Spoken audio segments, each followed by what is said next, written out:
In 2012, Jeonju was awarded the UNESCO World Heritage City of Gastronomy. It's kind of like winning the Nobel Prize for being kick-ass at food. It's one of only 18 cities around the world and the only one in Korea to get the nod.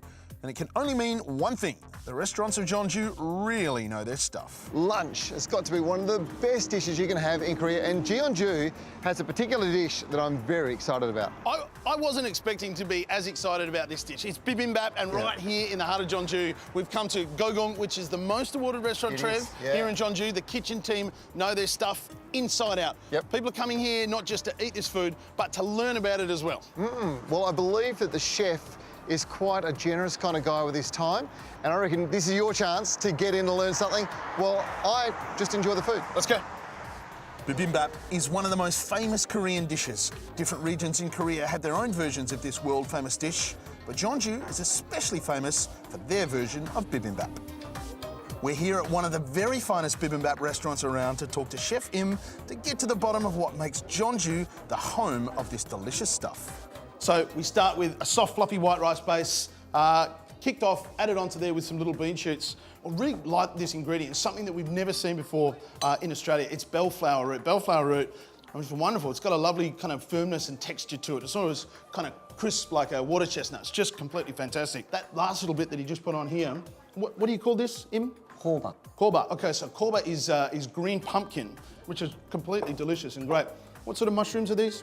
버섯입니다. 디스퍼스. So shiitake mushrooms, which obviously bring that lovely little bit of earthiness to it. Just delicious. Oh, wow, that's looking pretty good. Talking of quirky ingredients, what's that one, Chef? Korean word, 황포무. Right, this is a little bit of bean curd jelly. Bean curd jelly. Texturally, it's kind of funny in the mouth, sort of a little bit slippery. Oh, what's that, Chef? 불고기. Bulgogi, of course, yeah. Barbecue beef wrapped in Korean spicy goodness. As he moves around the table, there's a couple of other things that he's put in here as well, which is raw chestnut, some dried dates and some pine nuts. These last little things here, these are ginkgo nuts. You can see he's kind of coming towards the end, and in the hands of an absolute expert, he's just going to finish with a little egg yolk. How do you say that in Korean?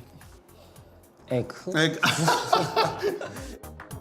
Trev, not street bibimbap, royal bibimbap. Mate, this is amazing. Look at the ingredients in it. What's that? That's bellflower root. Like bellflower that I got growing in my garden at home. That's exactly right. I can't believe these ingredients. Some of the stuff in here we'd never even think about eating, but it's just bloody delicious. Now, what did you learn from this whole process? Well, this dish is really connected to ancient history and culture here in Korea. So the 5 elements in Korea are tree, earth, water, fire, and gold. Represented in this dish and represents the 5 taste sensations that we have. Salty, sweet, spicy, bitter, and of course, umami. Scott, shut up. I've got to eat. Good call.